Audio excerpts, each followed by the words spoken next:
Stream's up. 185. Chat's not. Go figure. The cat. The The chat. chat is not up. Chat's coming up now, though. What's up? Yo, can you believe it? Shatner in space? Shatner. Well, yeah. Past the Carmen line. Well, he's still a pastronaut, though. I know. But hey, it's cool. He is. But you know what? We're excited for him nonetheless. We'll talk about it. Oh, yeah, jeez. It was good. I wish I had We'll talk his about ticket, right, man? That would be pretty cool. Not gonna lie. Of course. If somebody said, would you like to go up on a Blue Origin rocket? I'd be like, when? Yes. Yes. Yeah. Hey, it's coming up on time. We might have to find a new Harris Heller song. Let's open up a competition to our viewers out there. If you guys know who Harris Heller is, why don't you turn around and drop us what you think your favorite song would be for the opening credits for our show? That'd be great. If you don't know who Harris Heller is, Check him out. Right? We get our music from him. It's through his Stream Beats channel. Basically, he's got his own company that does audio and music for streamers and anybody online that does content creation. Yep.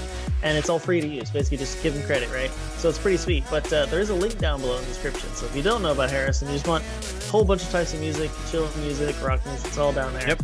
Just go ahead and click down below and check it All right, out. 10 seconds. Mama, 5 seconds. You got them. 5, 4, 3, 2. Hey everybody, welcome. Not Your Average Show. Corey and Mike with you once again here on a wonderful Wednesday afternoon, October Hey. 13th, 2021. One tree. One tree. We got a lot to discuss. How are you, Mr. Corey? Doing well. Yep. Yeah, good. Got a coffee in hand. You got coffee? Yeah, good. Nothing. I haven't had afternoon coffee in a Dude, long time. I don't know what it was. We got it this morning. We're doing some stuff, and I was like, "Wow, I'm tired." I need coffee. So last night, little guy was having trouble going to bed, so decided, hey, we'll just shuffle him in, into our bed. And well, what happens in the middle of the night is I get the old come over to cuddle with daddy and whack right in the eye at like 3:15, wakes me wide awake. I'm like, whatever. It's all good though. Like, well, I'm awake He now. didn't know where my head was, and he just kind of went over to cuddle dad and whacked me right in the eye. So it happens. Good afternoon. Woo! Caught the start of the show. Thank you, James. How are you, sir? What's up? We've got so much to talk to you guys about today. Obviously, unless you live under a rock, Corey is going to bring out some more information on something we touched on just a few weeks ago, which is, hey, William Shatner made it to space. He did go over by the Kármán line. Oldest man in space. Fantastic for him. We're going to talk about that. Number 2, we got a combination thing for you here on the fact that there's lots of things pointing to a Black Friday this year that is going to be unlike others, where there will be massive shortages of goods for this Christmas holiday season. And from 3 different sources that we're getting right now, it's probably a good idea to buy your Christmas junk early, especially if it's high-tech junk. Also, Corey's going to talk to us about Lucid and their plans for their autonomous driving modes. And then finally, if you're afraid of rockets, well, we've got an alternate way for you to get to space to become part of the space tourism craze. Right? Pretty crazy. That's pretty nuts. I didn't know about this till you brought it up before the show. Yep. So yeah, that's a new one. It's pretty unique. So everything else good on your side?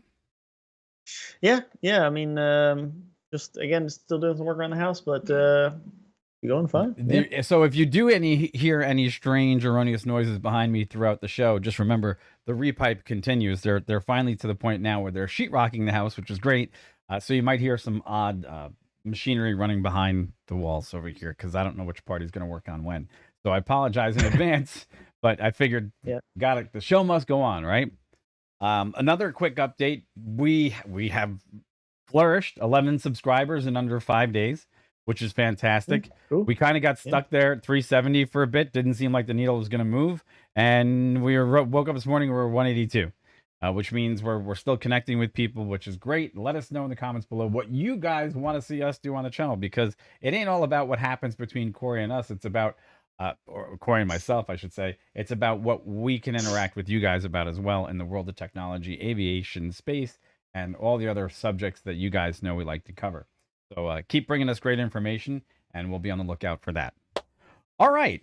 So we didn't as always, discuss the order of the show before we came on, which I'll go Blue we Origin. never Okay, we go. never do. Okay, so with that, oh, you know what I didn't do? Stand by. I do not know. I brought up all the links for every other part of the show except for the one on Bill. So let me bring that one up just to make sure we get that done, and so then Corey can actually start talking. On Shatner? Yeah, I didn't bring up his link. Links. Was it one link or two?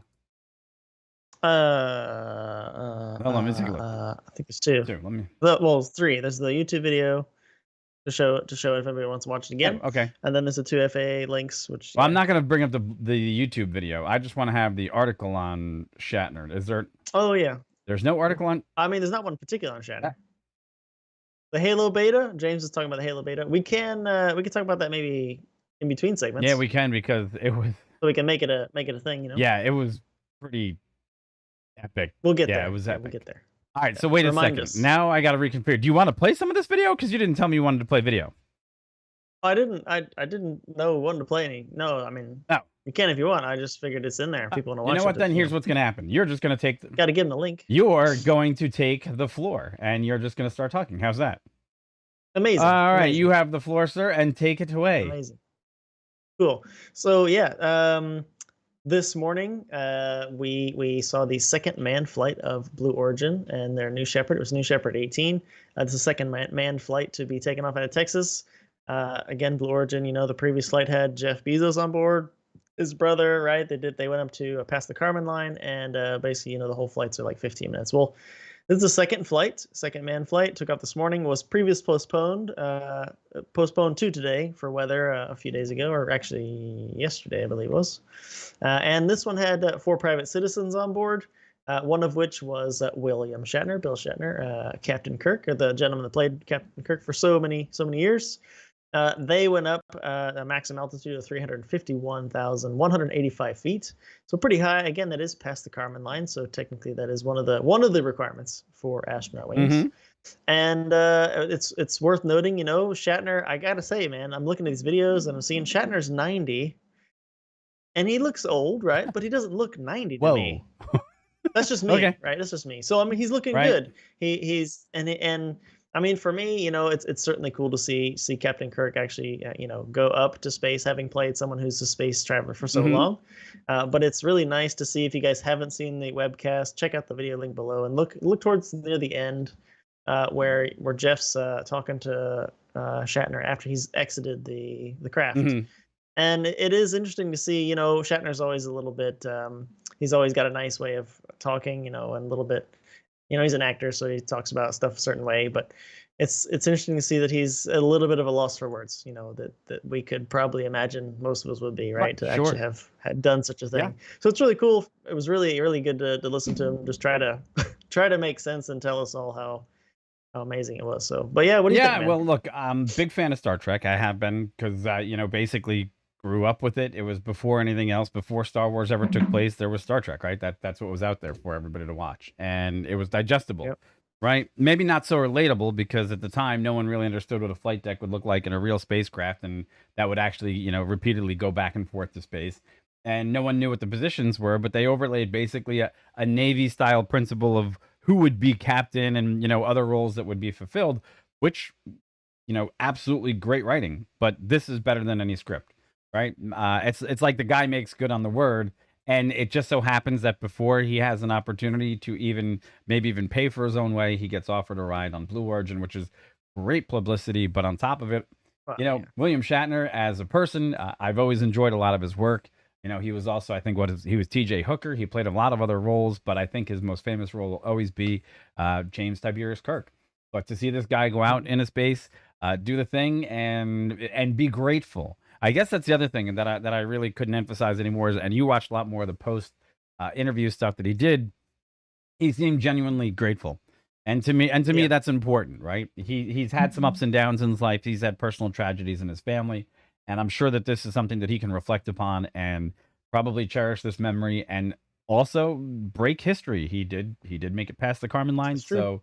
You know, I'm going to say something that I actually didn't talk to you about the show, which is maybe he's not a pastronaut, because maybe he proved that in one particular sense of the word, an older person, male or female, can actually, for the advancement of space and space technology, he did the trip at the age 90. And let's face it, he's not a skinny guy either. So he proved that Mhm. maybe everybody could endure that travel into space at whatever age. So maybe this guy, maybe he deserves to be an astronaut.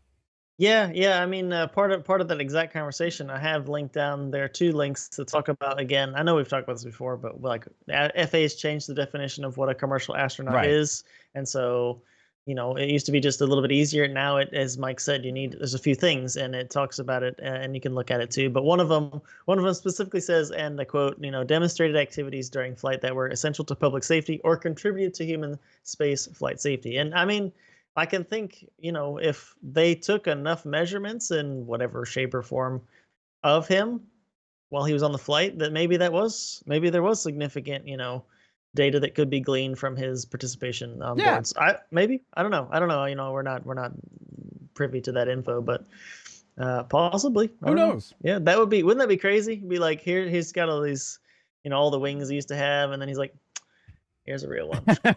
you know, well, I wonder So if we'll put it right up there next to the green alien woman space poster that he has sitting there as part of his treasured memorabilia from the Star Trek days, and a tricorder, and maybe even a phaser. Look, it's cool news, great PR, but again, for the man, for a guy who's put so much in front of the camera for people like us to enjoy, and whether you like him or not really doesn't matter. He continues to entertain, and he played the role perfectly here. But it's almost fitting that the man that we all associate with space, Kirk, and that whole thing, outside of any realistic astronauts, fantastic to see. That's what I gotta say. yep, it's pretty Yeah, cool. Yeah, yeah, cool. yep. So, anything else for that? No, Am I I'm good? good. I'm pretty Yeah, good. cool. Well, I mean, I'll wrap this one up real quick. So you guys know we cut these into smaller segments, so people can find them easier if they're looking for particular content. So I'll say, please like, share, subscribe. Thanks so much for that. We'll cover space and aviation and all this other interesting stuff. Hit that bell down there to be notified when new stuff comes out too, and you can participate in the live show as well. So There thank you you. go. All right, you know what? I'm going to change the order up here a little bit because to continue the conversation basically around space, if you're excited about the fact that there's an opportunity for everyone now to make a small journey or some type of journey into space, you might be excited if you wanted to do it a different way that might be a little or more or less risky. And that's where Worldview Space comes into play. These guys are a new player in the space tourism industry, basically taking on the role of not being the rocket launchers, but the balloon floaters. So if we all remember, not too many years ago, there was a guy that jumped out of a balloon from very, very high up to prove that it was a survivable event. Well, these guys have taken it one step further, and they've basically opened up their reservation system as easy as it could be to go and take one of their air balloons, hot air balloons, up to 100,000 feet from any one of these seven wonders in the world. That would be Peru, the Aurora Borealis in Norway, the Giza Pyramids of Egypt, the Grand Canyon, USA, Great Barrier Reef of Australia, Great Wall of China, and the Serengeti in Kenya. Okay, and that's really cool because they're taking on a totally different approach to what people can look upon for a space tourism experience, which is great. And it might even be more affordable. And there's something that they're also saying is a little different. This tour that they're offering is actually 6 to 12 hours. Now, the other difference is you will not become weightless because it's a little different. Okay. Yep. However, you will basically be in the comforts of a capsule that offers you not only technology, but dining and the ability to get up and walk around, which is quite unique in the fact that you have a little bit more time up there to enjoy the view. I'm kind of intrigued, and we're gonna talk about this a little bit more. But right off the bat, you also we were just before we came on the show, we were doing a little bit more receipt like stuff on this, and there's a $50,000 ask price to do this, and only a $500 deposit, which is awesome. Okay, which would be really, really neat. Now, question I have for you is: would you rather go up in a rocket, or would you rather go up in this if you knew that this was going to be your only opportunity to go to space and you were never really going to get up in a rocket? Would you do this one? Put me on the spot I there. know. I mean, I guess for me, I'd love to go on a rocket. I mean, and if we're talking on a rocket that does orbits, because on orbits you have time to really take in what you're Understood. seeing, right? Understood. I am in no way, shape, or form discrediting or anything, personal preference, Hmm. right? Saying what Blue Origin did just this morning, right? Because their flights with Shatner on board, we talked about just a minute ago, there was only like 15 minutes total. You're only up there weightless for just minutes. Right? It's very, very Right. short. And so if I had the option, I would rather do whichever one. And this right now, of course, it's just SpaceX, but go into orbit. I'd love to go into orbit and float around and be able to take some pictures and just take it in, and just reflect a Okay. little bit. If I didn't have any other Hmm. option, if I didn't have that option, rather, it was Blue Origin or a short flight such as that was no orbit, or the balloon. I might take the balloon. I got to tell you, it's worth just again apples to oranges here, right? The balloon says it only goes over 100,000 Hmm. feet. Where's the actual altitude? They said it. They said just Says about 100,000 feet, yeah, and it's over yeah, 100,000. and they're saying it's T plus 2 hours to get to that altitude, and then you spend roughly 9 hours at that altitude and 1 hour coming down. Yeah, So in their flight profile. that's pretty appealing, and the price tag's a lot better. Um, I would have to think about that. Yeah, I probably would think about the balloon just off the Hmm. cuff. Probably the balloon more, just because you get more time to really take it Right.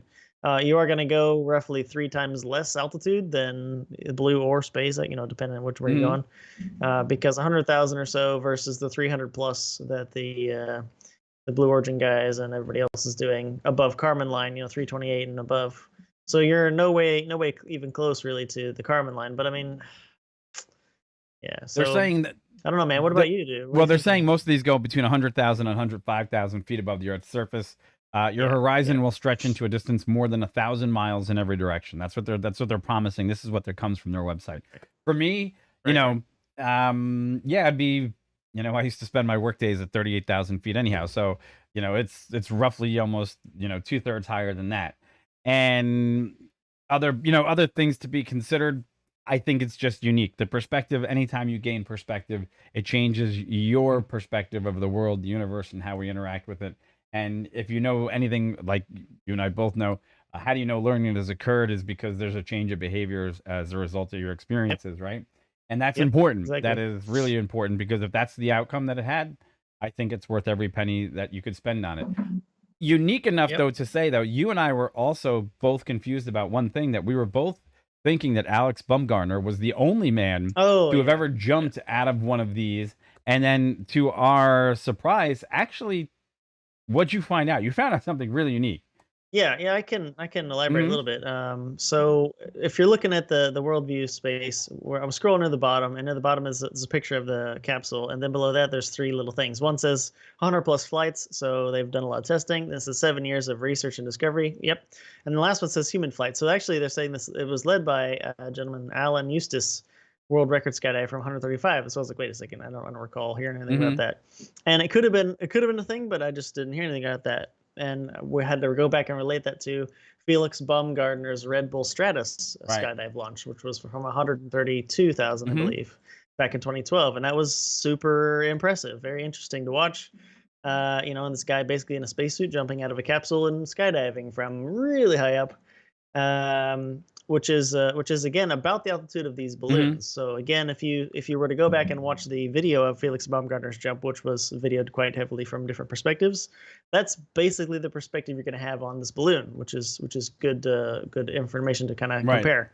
But then but that was saying, so but what about this Allen guy? So apparently a few years later, this next gentleman actually beat Felix Baumgartner's record of the highest skydive, and set it for just a few thousand feet higher at what was it, 135, That's pretty unique. 890. So it was just something to know. And I mean, there's been a few jumps there. The military's done a few jumps from really high up for obviously research purposes. One of which gentleman was actually helping Felix Baumgartner set up his jump. So there's been a few people jump from really high up, Hmm. but not too many. I think that might just be those 3 that we are aware of. And but yeah, that was something that was a bit interesting. So anyway, the technology that they set up to help this guy do his really high launch and break the new record is integrated into this balloon. So Pretty yeah. unique. I mean, absolutely. So here's the thing. Obviously, space tourism with, Virgin Galactic, Blue Origin. I'm sure SpaceX at some Yes. point is Yep. going to jump in there, and obviously now an option to go up in a balloon.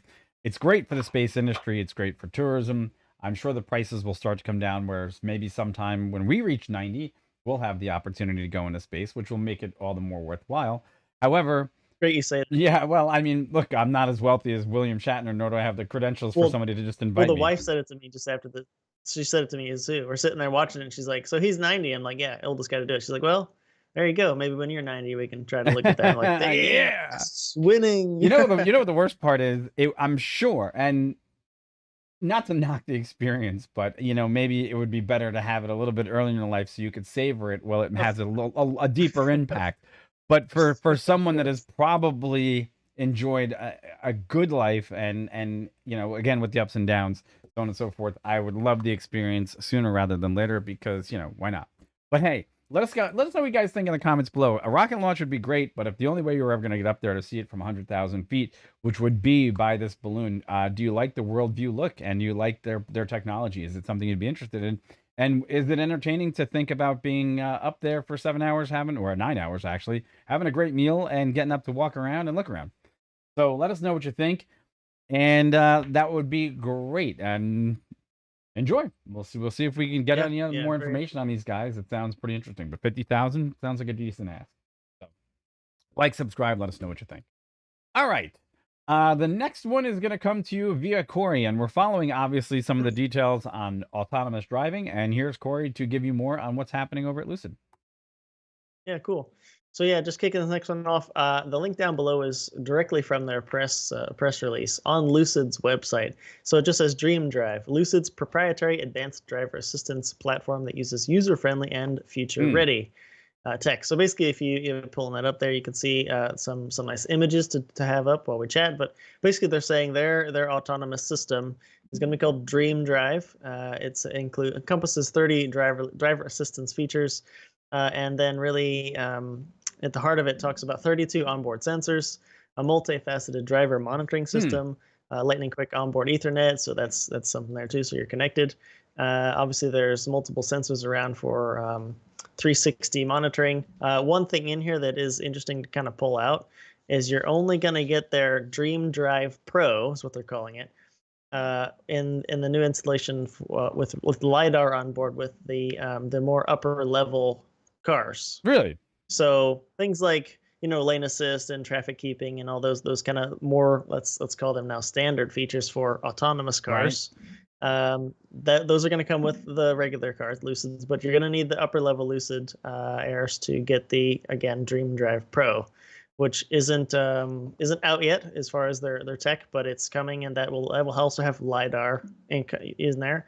Something to say, again about LiDAR. Again, the market, kind of comparing it to what everybody would think about autonomous driving, at least on the right off the cuff. Tesla used to use LiDAR. Now they've kind of ditched that. They're going visual. We've talked about this a few times too.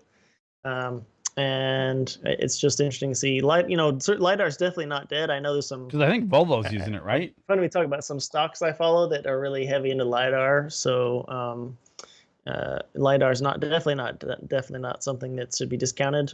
Well, Tesla's certainly doing something different there, but anyway, yes, interesting stuff there. We're gonna have a lot of the same features that are kind of synonymous with autonomous cars.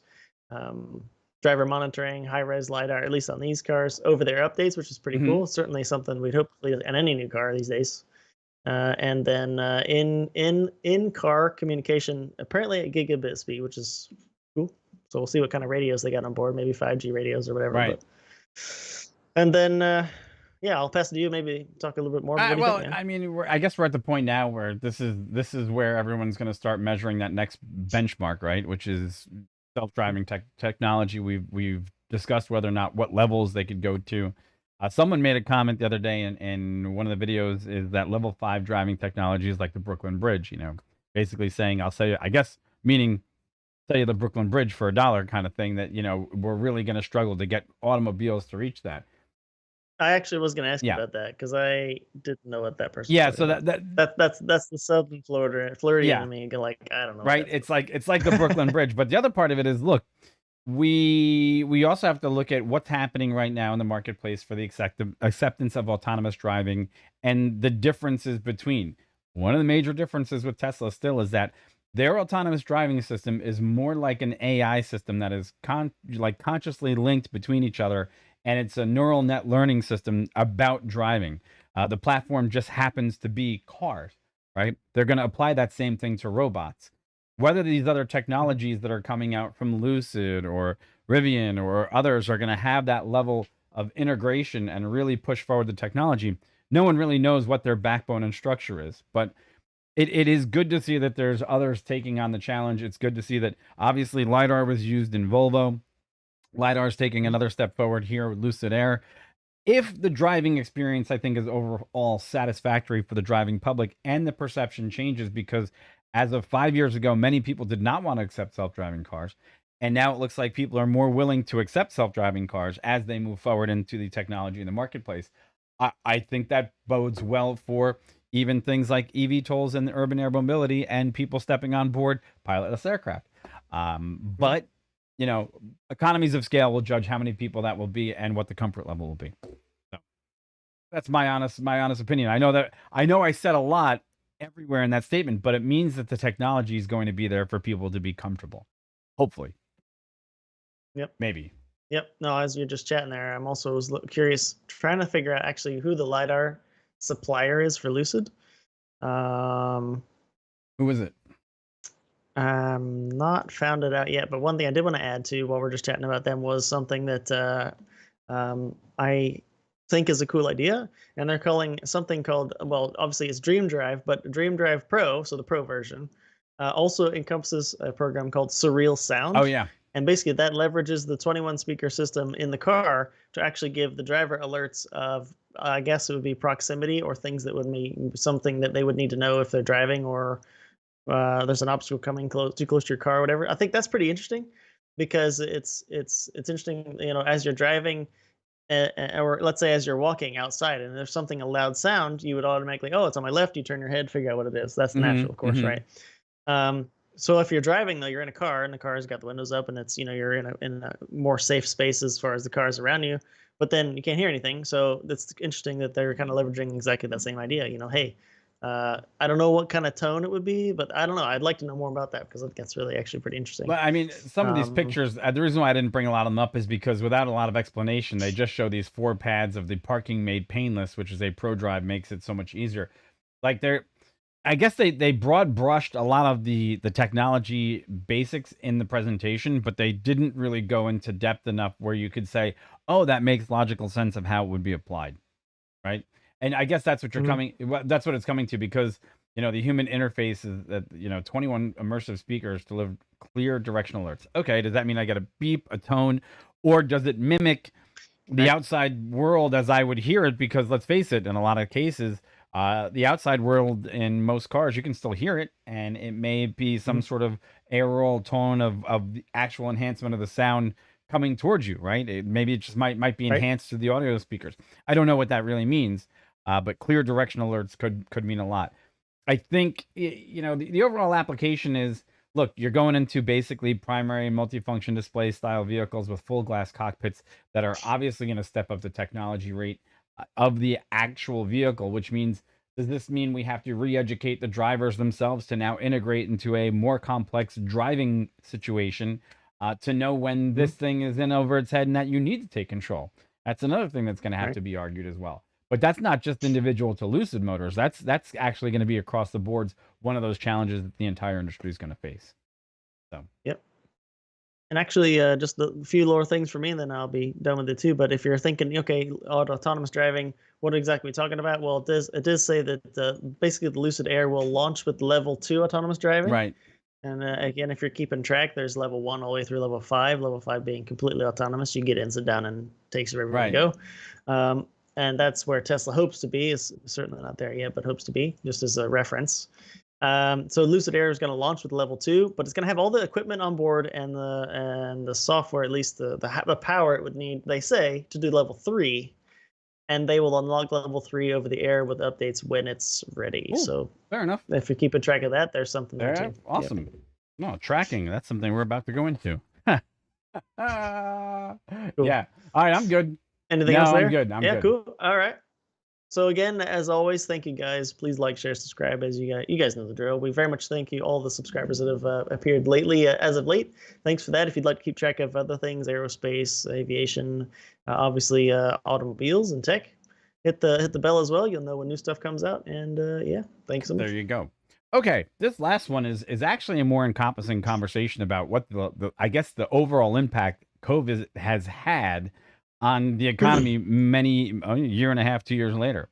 And this one encompasses quite a few different places where information comes from. This first one coming from, of all places, Tech Radar, saying global tech shortage that stole Christmas, and this came out 9 days ago, and they're basically saying that, hey, unless you've been sleeping under a rock and you're not in the tech industry, trying to get your hands on a 3080 Super, or just a 3080 video card, a PS5, an Xbox, has seemed to be difficult. And they're saying that this difficulty is going to increase over the next few months leading up to the holiday season. Some of the things that they say have been part of the cause of inflation has led to high demand and low availability. Number one, production, it's more expensive than it's been before. And the supply chain issues that have hampered even new car deliveries and chipsets, well, they're still affecting even the production cycles themselves. NVIDIA and AMD have also come out to say that their current production is struggling, and they don't expect to have enough products to meet supply or demand this time over the Christmas holiday season. And they're saying that products will be hard enough to find this Christmas season, let alone to find bargains. Now, some of the things that also have been pointed to the snarling effect of what happens in technology right now. This one comes to you from the New York Post, says that the shipping lanes themselves have also been crowded, and that shipping expensive has risen from a container that used to cost $3,000 to now containers costing $30,000 to ship the same amount of goods, even to the point where now even the product manufacturers are looking to purchase ships so that they could ensure that their supply lines are kept intact for this Christmas. But even beyond that, the Better Business Bureau is saying that even while you think about the microchip shortage that might impact the holiday season, there's a few things you might want to actually take into consideration. You might want to consider buying your goods now because products might run out much faster than people think. The other part of it is you won't be able to find great deals. Okay. Have a backup plan and watch out for people that are going to try to scam you, taking advantage of the fact that, hey, these products have been in high demand for a while and it's just not getting any better. So we've actually touched on this a few times on the show, between the automotive industry struggling to get cars out of the factory doors because they just don't have the chipsets to put inside for the systems that are on board. We know that if you're in technology, you've struggled to get video cards. It ain't going to get any better. What are you getting for Christmas, Corey? That could possibly be impacted by this shortage? Because all my goods, I know. Well, actually, I haven't talked much about it on the show, but I like the Pixel phones, Yeah. Google's line of Pixel phones, so running Android. I just seem to have ended up preferring those over any of the other OSs, whether this proprietary through Samsung's, T-Mobile, or whatever it might be, or Apple. And there's a new Pixel coming out, Pixel 6. I'm interested to see, obviously, features and prices and that stuff. But yeah, dude, I mean, that's like a few days from now. Well, I think the 19th they announce it, and I don't know what supply is going to be. Who knows? They'll announce it like everybody else, but that doesn't mean I'm going to get one. So we'll see. Just again, dovetailing on this thing here, I put another link actually over in the Go Live right at the top, and it talks about all the car manufacturers. I know we're not talking about gifts here, but it's another illustration here. Talking about how all the shortages are affecting car manufacturers. One headlining right at the top, the Super Cruise from Cadillac. Some of those are not going to have Super Cruise. Some of the Escalades are not going to have Super Cruise in there. So you need to verify if you're buying. Well, that's the funniest thing, because you know what? Maybe we'll ditch the Lexus, November or December to Remember sales event, because they won't have any cars to sell this December. So we won't have to watch people walking out into their snowy front yards with a bow over a big Lexus this year, because they just won't be able to sell. But the other part of it is, even things like the Lyric, they might be impacted. But even so, auto manufacturers aside, I got a lot of Yeah. things on my list. First of all, if you guys haven't been paying attention, or maybe you do or don't know, the channel is getting to get a day one delivery Steam Deck. I mean, it's going to be here. Now, I hope Yes. that's Yep. not delayed because of chipset issues. Also, I'm in Mhm. the process of upgrading my phone from my iPhone 11 Pro Max to a 13 Pro Mhm. Max. And the thing is, right now, it looks like shipping dates have slipped all the way back to the middle of November. Now, that's not terrible, but the difference is it's not nearly as bad as people that have been on the marketplace for PS5s and Xboxes that literally have to Oh my, wait for yeah. them to show up at, on sale somewhere, and literally they're gone in minutes. The same thing for the Xbox. And Yep. it has now been a full year and 2 months since the 3080s have been released. And I still can't get one for my new PC build from last year, which makes me wonder when and if I'm ever going to get my hands on one because I'm not willing to pay the astronomical prices that are there. Now, Mhm. I'm wondering what the situation will be like coming up into Christmas because if these shortages start to show up, say, right about Halloween time when people are really looking for these gifts, this could be an abomination for retailers and people that Yep. think that this is going to Yep. be a great boon for the economy at the holiday time, where we Yep. generally put quite a few $1 trillion, but not maybe trillion, but back into the economy. It could be hurtful. Yeah, and that's exactly it. And it's interesting. We hope that a lot of the companies that have products that are high tech related Right. would have seen this coming. We hope, so that they could maybe have products coming out a little bit earlier. Because of course, you know, people who make big ticket items, make no mistake about it. They time their releases so they get the maximum exposure and then hopefully the maximum sales prior to holiday Hmm. season. And that's all well and fine, except if they do the same process, but then find out they can't make them after they've sold a whole bunch of them. Christmas is delayed, or well, I don't know how to say it, but yeah. So just as we kind of say with this whole segment, yeah, if you know what people might want or yourself or whatever, try to buy that stuff early, budget early, and get it early. And I hope that anything that comes out closer to Ooh. Christmas, you're just gonna have to do your homework, see where it's released, when it's released, how you can get your hands on one, such as like, are there no online sales? Do you have to go into the store in person?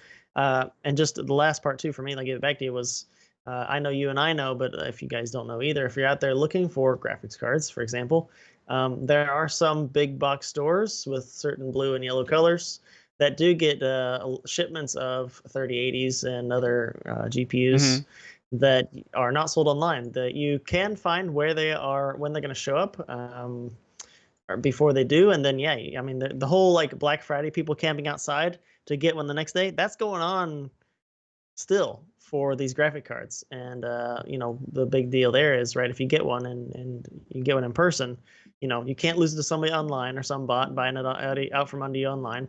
But also you're getting it for what it's worth, MSRP. You're not paying scalpers rate. It's right off the shelf, there it is. So they're out there.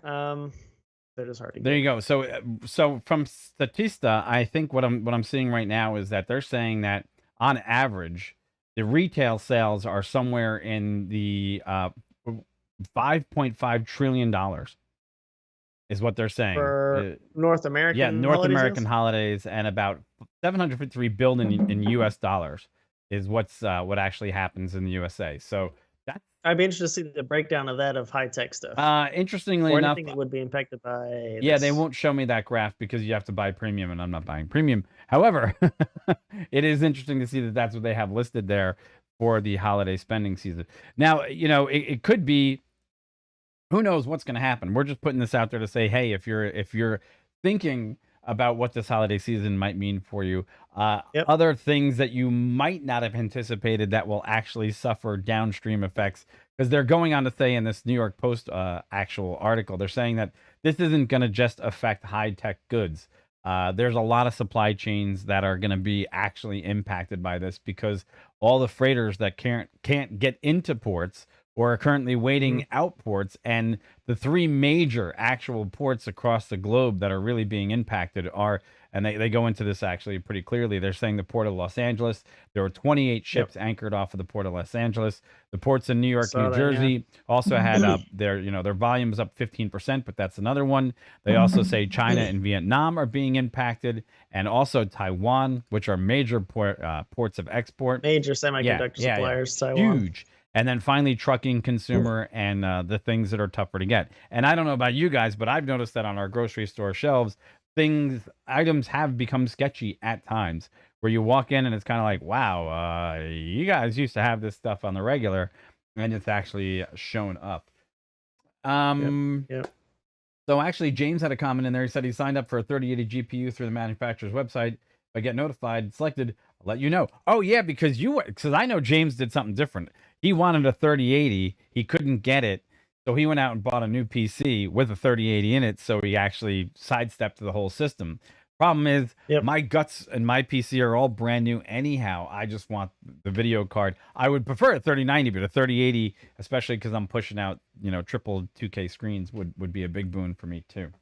So yeah, I've done the same. I'm also signed up at manufacturer's website for 3080. So excellent. We'll see. Well, let us know what you guys think in the comments below. If you think it's time or we're too late to start your holiday shopping, what other items you think people don't anticipate that might be in short supply, and how much you're willing to pay for that tech this Christmas, especially with things like the nice new shiny Switch OLED out on the marketplace as well, right? So that could be really interesting to see if people really want that from Nintendo. So hey, let us know in the comments below. All right, so James continues. Still had to wait an extra month for it. Okay, well, yeah. For the PC, yeah, I do recall that when you put it together, that it's difficult to get your hands on. Well, I've even seen now, if you go on certain places, you look for custom built PCs, they'll have the whole PC normal, like exactly as like I guess what James did, but it'll say minus GPU. Minus. Oh, you can have everything. It'll say that everything's there, so we took the price down because it has a GPU on it. I'm like, oh, that's incredible. Okay. It's not gonna that's help incredible. So lastly, James had actually asked us to give us. Now here's the thing. He actually asked about the Halo. The Halo beta, Infinite beta tests, and so here's just some of our thoughts, because it's interesting. I was actually trying to download some of my clips and make a video for this to do it as a segment, but it turned out to be way too difficult, and I was like, forget it. Every time I went to go into the Xbox Live app and try to download them, unless I wanted to bring them directly to my phone, it was a pain in the butt. But I might try it again anyhow. In a nutshell, it was a different experience on the Xbox because they take a drastically different approach, and they kind of maneuvered this back towards harken back to the days of Halo 2, Halo 3, I would say. Yeah, the gameplay makes me feel like a little bit older versions of Halo, which I like. I mean, you want to give your impressions and I'll do well, I mean, basically Halo 4 and 5 I think became way too run and gun. There was way too much jumping combos. It was a little bit more like an arena style game where the speed and the gameplay tempo moved upwards. Whereas I thought that this one maybe took a page from these battle royale games where the gameplay opened up. It didn't seem like combos were really the things that were getting people shot and killed. It was more like really skillful gameplay, which I liked about the old versions, that was my first impressions. And the graphics were toned down from these bright, sprightly Tron-esque looks to way more realistic, I would say, graphics. That was my first two impressions. Yep. Yourself. Yep. So from me, a little bit on the technical side, we both all talked about my own aspect here too, but I first got in on it on the Xbox. So I was using controller. And again, the technical side didn't have many glitches. A few things, it's a test still, so there's still some things going on. But mostly it worked fine. I found just gameplay-wise, and this is the age-old thing, mouse and keyboard versus controller. And don't get me wrong, there's some amazing controller players, but everybody seems to have a preference if you ask, right? And if you guys have a preference, put it down there in the comments below. Let us know. First-person shooters, you like console, like thumbstick, or mouse and keyboard, if you had a preference. Because I'll tell you, mouse and keyboard, I mean, all day. The game had a lot of fun. We were playing in a big group with some of Mike's friends. It was great fun on the Xbox, but it just wasn't playing very well. But it was good fun. And then Mike, I was talking to him that evening, and he's like, "Hey man, you can get on the PC by doing this stuff." So we did. We both did. And dude, man, KD went like 17-5. I mean, it was awesome. It was good fun, but nevertheless had the same thing too. It ran pretty well on the PC. It came through basically through one of their online clients through Steam, and it ran great. I'm looking forward to it. And just like you were saying about the speed, the pace, as far as the gameplay itself, right? I feel like it's a slower gameplay than like Call of Duty or something like that, where it's just so quick and I don't know, it's just not as appealing to me. Sure. And if we're comparing, apples and apples here, the Battlefield beta test that was just, I heard the amount of people being like, "Wow, it's just not ready. It's just not ready," and everybody who played Halo's like, "When is it coming Yeah, out? When is it coming out?" So yeah, even to add to that, so one of our other buddies that we were playing with said that basically the difference that he found in the fact that he was playing on an Xbox Series X and I was playing on a One X is the fact that he was running at 60 frames per second, and I was only running at 30 frames per second. When I got the code to play the final night of it on the PC, now I played PC with a game controller. However, I also experienced with the same thing with Corey is that my KD ratio went through the roof. Matter of fact, we went from middle of the pack to bottom of the pack for 2 nights earlier, and we were dominating servers all of a sudden. near the top. Every game, and not just in KDs and in flag steals and just overall performance. Now I retweaked my game drivers, and I was actually maxing out on my screen resolution of all 3 screens running at 2K, which I think my resolution is like 7,965 by 1440, which is a lot of pixels. Yeah, what's your refresh on those? I don't know. And they were refreshing at 144 hertz, but I was pulling screen frames at about 74 hertz, which for me, to move that many pixels on triples on a A title game with great graphics, man, I was impressed. As a load test, I mean, Now it's not out yet. Yeah, it's not out yet. And the second part that really was amazing was that Microsoft in this particular case went one step further and they made the user interface configurable to the point where rather than have my user interface hanging out on the 2 screens, which are actually at my shoulders, which I can't see, you could shrink the user interface so it was right where I needed it. And that was fantastic. Did you just let? Yeah, it was great. Did you just let out a big yeah?